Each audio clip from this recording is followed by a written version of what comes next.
Yo creo que el balance en términos generales es positivo, pero eso no significa que uno sea conformista. Es decir, yo hablaría de un balance positivo, no conformista. Siempre se puede hacer más y, por supuesto, siempre se puede hacer mejor.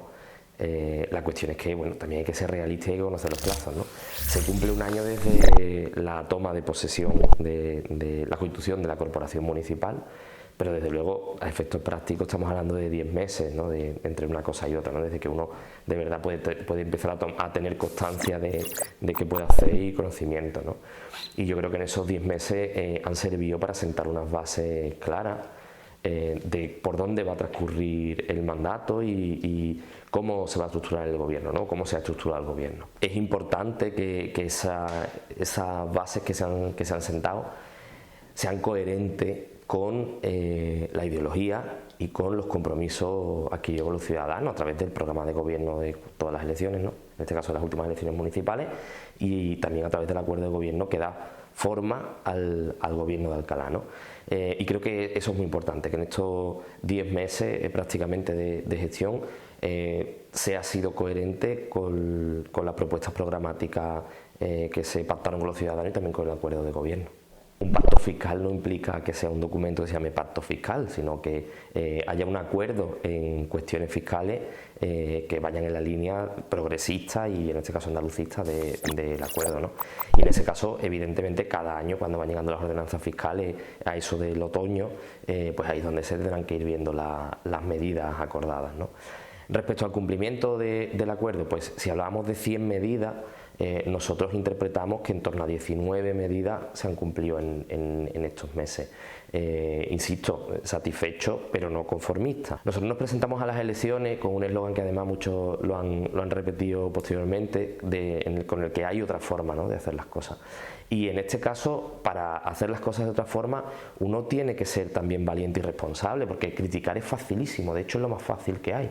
Tan solo tenemos que ver los resultados de las elecciones europeas, por ejemplo, ¿no?, para ver formaciones populistas, en fin, de muy diverso pelaje. Pero en la gestión y en las políticas públicas creo que hay que ser responsable, hay que ser honesto y hay que ser valiente. Y en ese sentido, los andalucistas fuimos valientes, dando un paso adelante para formar parte de un gobierno de la ciudad donde bueno, desde Andalucía por sí gestionamos una de las 4 áreas del gobierno, en este caso el área de identidad, y creo que en ese sentido sí que desde que llegamos cualquier ciudadano que se haya relacionado con nosotros, cualquier entidad, puede comprobar que hemos actuado desde la escucha activa, desde el diálogo, desde la transparencia. Creo que no hay nadie que nos haya pedido una reunión o sentarse con nosotros con los que no nos hayamos sentado y hayamos intentado echar una mano y buscar soluciones a esos problemas. O sea que en ese sentido creo que estamos demostrando que hay otra forma de tratar a la gente, de gobernar, de relacionarse con los vecinos y vecinas de Alcalá. El presupuesto, estamos hablando de 126 millones de euros, a los que ahora también se suman varios millones más en el caso del remanente positivo de tesorería, gracias fundamentalmente a la mayor llegada de ingresos de lo contemplado inicialmente. Hay muchos proyectos y evidentemente en los primeros años de cualquier mandato, de cualquier administración, lo primero es redactar los proyectos. O sea que en este primer año, aparte de planificar y empezar a redactar proyectos, creo que no se puede pedir mucho más, fundamentalmente porque los plazos administrativos son los que son. Aún así, hay distintos proyectos que están en marcha. Estamos hablando, por ejemplo, del aparcamiento Nicolás Alperi, de la Casa de la Juventud, del aparcamiento del Auditorio Riberas del Guadaíra. Estamos hablando de que ya se está empezando a redactar distintos proyectos, como por ejemplo el de la calle La Mina, como por ejemplo los pliegos para redactar el nuevo proyecto de ampliación del museo. Creo que todos los proyectos que nos hemos comprometido a hacer, se está trabajando en ello dentro de las capacidades y las posibilidades, evidentemente, ¿no? Pero por eso también era importante eso que también se ha criticado muchas veces, ¿no?, de la solicitud de un crédito precisamente para avanzar en la dotación y en la presupuestación de todos esos proyectos, empezando por la redacción y después continuando el procedimiento administrativo para poder construirlo y ejecutarlo, ¿no?, en tiempo y forma dentro de un mandato que son 4 años, que puede parecer mucho tiempo a cualquier vecino, pero en realidad en términos administrativos 4 años no es tanto. Hombre, creo que a nadie se le escapa que el Partido Socialista lleva, como tú has dicho, toda la democracia gobernando. y bueno, eso implica ciertos hábitos, ¿no? Por parte de los miembros del PSOE.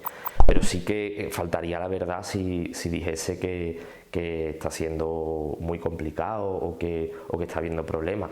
La realidad es que, como cualquier equipo de trabajo, pues hay discrepancias y hay acuerdos, y creo que al final la clave está en ser consciente de que uno está aquí para resolver problemas y no para generar problemas nuevos. Desde Andalucía por Sí tenemos claro cuáles son nuestros objetivos, ¿no? en el gobierno. Estaba claro esa otra forma de hacer las cosas, esa manera de atender y recibir a la gente, intentar buscar soluciones y trabajar de forma constructiva, que en ese sentido estamos poniendo toda la carne en el asador, y al mismo tiempo, dentro de las competencias que además tenemos los andalucistas en el área de identidad, pues tenemos dos frentes muy claros. Uno es todo lo que tiene que ver con la identidad, el patrimonio y la cultura, donde estamos trabajando por mejorar en el ámbito turístico, en el ámbito cultural o en el ámbito patrimonial, por ejemplo, y en todo lo que tiene que ver con el área medioambiental, 3/4 de lo mismo. Estamos trabajando en ese plan de identidad, se está trabajando también ya en el borrador de la ordenanza del arbolado y de las zonas verdes de Alcalá, que también es muy necesaria. En el ámbito de la cultura, por ejemplo, tenemos claramente identificados esos tres espacios culturales que dotan de alguna forma a una diversidad en la programación cultural. Un espacio de pequeñas dimensiones como el Centro San Miguel, donde la diversidad cultural y la creación artística bueno, son el emblema de ese espacio, ¿no? Con propuestas culturales muy interesantes y muy distintas. Luego un teatro que es el referente de la ciudad de alguna forma históricamente, como el Gutiérrez de Alba, donde se acogen los eventos sociales, pero también donde es sede del CIPAEN, del teatro, de espectáculos que vienen programados, por ejemplo, en el circuito de jazz, ¿no? Y después un gran espacio escénico como el Riberas del Guadaira, donde además de acoger las grabaciones de los rodajes habitualmente de televisión, pues también tienen lugar formatos de humor, de carnaval, de danza, de ópera, de musical. Eso dota a la ciudad de una programación cultural. A propuesta de Andalucía por Sí, por ejemplo, hemos cerrado ya el acuerdo urbanístico con la propiedad de la Casa del Alquiler de Talavera, que para nosotros era muy importante, y eso se añade también a esos objetivos que hemos conseguido en estos pocos meses. Otra de las propuestas que ya hemos cumplido y hemos puesto en marcha precisamente han sido los consejos sectoriales, ¿no? Esta misma semana se ha convocado el de Medio Ambiente y la semana que viene se celebrará tanto el de Memoria Democrática como el de Cultura. ¿Por qué esto es importante? Porque es difícil avanzar con proyectos en una ciudad si no se cuenta con la opinión de la gente. Pues fundamentalmente una planificación. En este caso, claro que se venían haciendo. La cultura no la ha inventado Andalucía por Sí, por supuesto había programación cultural, pero la clave es la planificación cultural. Es decir, por ejemplo, el ejemplo del año pasado con el Otoño Flamenco. Claro que se venían haciendo eventos flamencos, pero desde este año hay una programación de flamenco estable desde el inicio del verano con el Festival Manolito María hasta prácticamente el final de año, ¿no? Dando continuidad con el Joaquín de la Paula de septiembre y el Día Mundial del Flamenco en torno al mes de noviembre. El plan de reforestación de la ciudad se está redactando y se están sumando planteamientos y propuestas de distintos ámbitos, no solamente las empresas que van trabajando con los servicios municipales, sino también bueno, las propuestas que vienen de colectivos y de organizaciones políticas.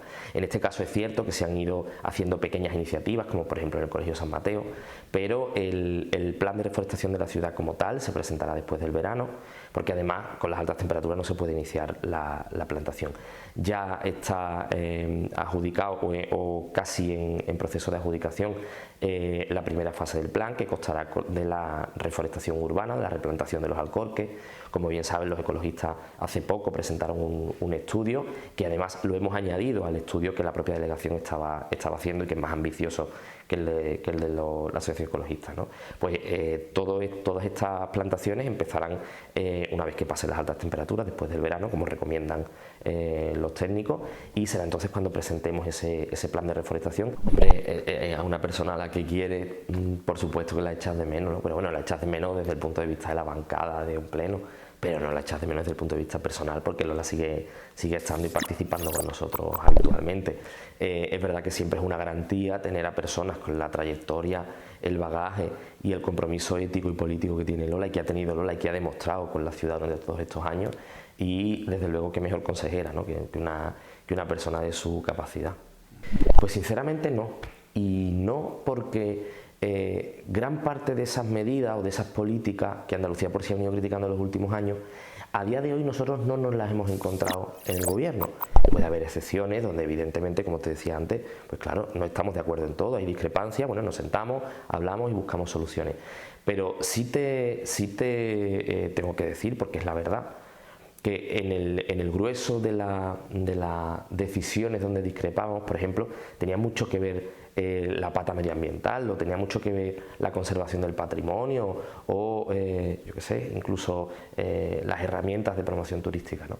Y en este caso son competencias que directamente ejercemos los andalucistas y donde ya no tenemos que prometer, es lo que decía al principio, ¿no?, de la responsabilidad y la valentía. No se trata de criticar solo, se trata de criticar, de proponer y de ser valiente para poder ejecutar esas medidas.